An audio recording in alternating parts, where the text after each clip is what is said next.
Hi everyone, so today I wanted to have a quick chat to you about framing.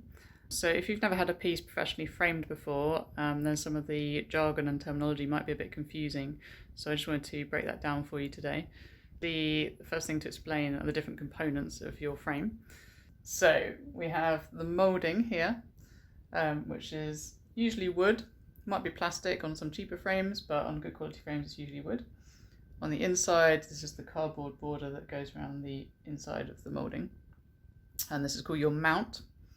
This piece actually has a double mount, and I do that on most of my pieces that I get framed, where you've got a smaller mount on the inside of a different colour, usually a darker colour, and then another mount on top of that. So this is the lighter colour.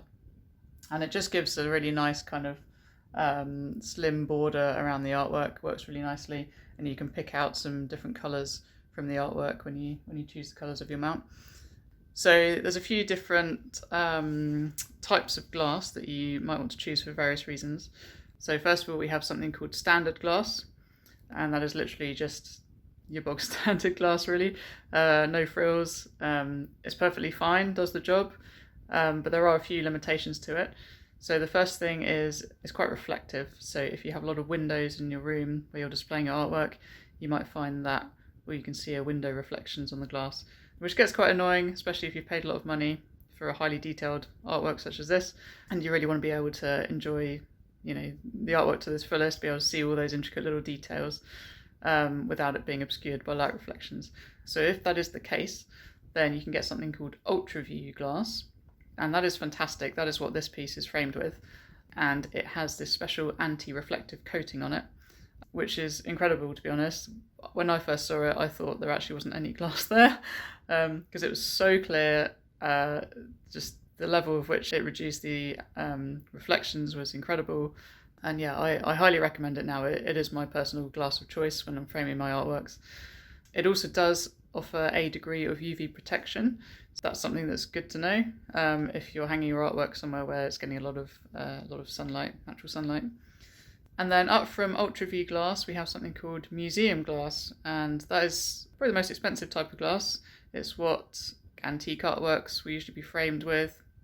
The main reason being that it offers a really high degree of UV protection.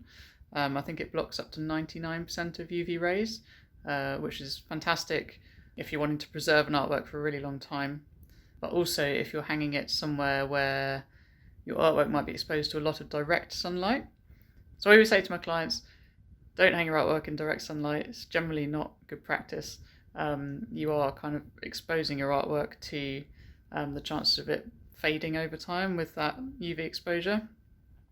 However, sometimes you can't really get around that. You might have a property where you have a lot of big windows and there might not really be an area in your house where you can hang it where it's not in direct sunlight. If that is the case, then I would highly recommend museum glass. It will really give you that peace of mind, and you can hang your artwork wherever you like and you don't have to worry about it fading with sun exposure. It does come at a cost. It is the most expensive, but like I said, if you spent a lot of money on the artwork, then you want to know that it's well protected. So those are the three types of glass: standard, ultra view, and museum. So now let's have a quick chat about choosing your frame and your mount. So in terms of colours, I always go for something that works with the actual artwork itself. Sometimes clients come to me and they say, oh, my walls are this colour, can you choose something that goes with that? My response to that is usually, well, you might redecorate your house in a few years' time or next year, or you might decide to hang it in a different room.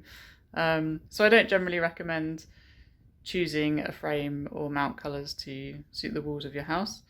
I recommend choosing something that actually goes with the artwork, because then it all works together as a coherent piece, and you can move it around wherever you want and it will still all work together.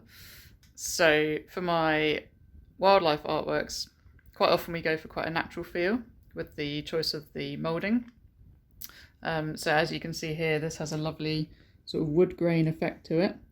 Works really nicely with the tree and the colour of the bear's fur, and just kind of really gives it that whole kind of natural feel, and it's really coherent with the scene.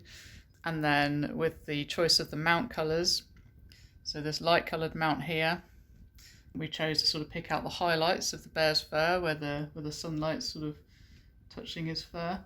And then the inner mount, we went for a dark brown, sort of give a nice border, but also tie in with the browns of the bear's fur as well.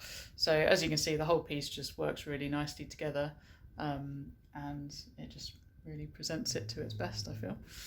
So if you'd like to use my framing service, then all you need to do is just get in touch using the contact links on my website. My email address is njenkinart@gmail.com. My phone number is also on my website, so just give me a buzz anytime and we can talk through things. If you're not using my framing service but you just want some advice, then I'm also happy to talk through things with you to help you get the best result. So I hope that's been useful, and yeah, give me a shout if you need any help.